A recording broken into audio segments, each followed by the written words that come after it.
అందరికీ నమస్కారం అండి.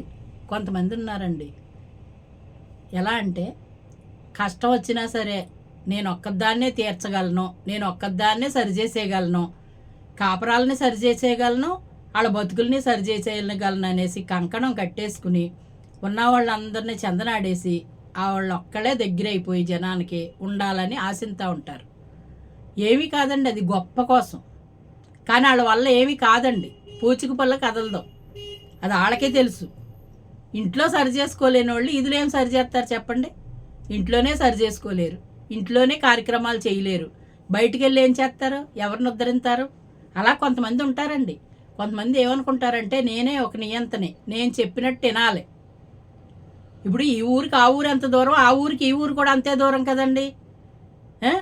వీళ్ళు మాట్లాడలేదు వాళ్ళు మాట్లాడలేదంటే ఇప్పుడు మనకి తగ్గ బాధ మనకి ఎలా బాధ ఉంది, మనం ఎంత యాతన పడుతున్నాం, హాస్పిటల్ పరంగానో అనారోగ్యంతో బాధపడుతున్నాం మనం, అలాగే ఇంకొకళ్ళకి కూడా ఉందేమో అని అనుకోవాలి తప్ప అవతల వాళ్ళు రాలేదు చేయలేదు అంటే రాలేదు అని అనుకోకూడదండి. ఇప్పుడున్న సిచ్యువేషన్లో ఏ మనుషులకి బాగున్న వాళ్ళు లేరు.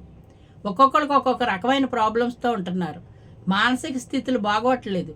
అలాంటప్పుడు ఆడ రాలేదు ఈళ్ళ రాలేదు అని అనుకోకూడదండి. కొంతమంది ఎడదీసేయటానికి విభజించి పాలించనేవారు వెనక అలాగా పాలించటానికి, వాళ్ళు పాలించాలంటే విభజించేయాలి, అలాగా విభజించేస్తూ ఉంటారు. అప్పుడు దాకా పద్దాకా ఫోన్లు చేసి పద్దాకా వచ్చే వ్యక్తులు సడన్గా కట్ అయిపోతారు. ఎందుకు కట్ అవుతారో తెలీదు, కారణం తెలీదు.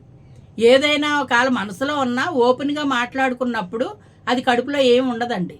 దురుద్దేశంగా కడుపులో ఏదన్నా కుట్ర పెట్టుకున్నారనుకోండి, ఇంకా పెరిగిపోయి పెద్దదైపోయి పుండైపోయి అది చాలా తీవ్రం అయిపోద్ది. అందుకోసం ఎప్పుడు కడుపులో ఏది ఉంచుకోకూడదు. మాట్లాడాలనుకున్నది చెప్పేయాలి, అక్కడితోటి పోతుంది. అంతేగాని దాన్ని అలా పోషించకూడదు, దాన్ని పెద్ద చేయకూడదు. ఏమంటారు చెప్పండి? అలా చాలామంది ఉన్నారండి. మన చుట్టూ ఉన్న వాతావరణం అదే. నేను చూస్తున్నాను, నా దగ్గరే ఉన్నారు, నా పక్కన ఉన్నారు, చూస్తున్నాను నేను వాళ్ళని. ఓహో అనుకుంటున్నాను, తప్పుకుని ఒక నమస్కారం పెట్టి కూర్చుంటున్నాను. ఎందుకండి? మన అవసరం వాళ్ళకి లేనప్పుడు వాళ్ళ అవసరం మనకు ఉండదు కదా. మన అవసరం వాళ్ళకి ఎంత ఉంటుందో వాళ్ళ అవసరం మనకి అంతే ఉంటుంది. వాళ్ళు ఎలాగ అవసరం లేకుండా చేయాలనుకుంటున్నారు, మనం కూడా అలా అనుకుంటాం. ఏమండి? అనుకుంటాం కదా. ఆ రీతిలో ఉంటున్నారండి మనుషులు.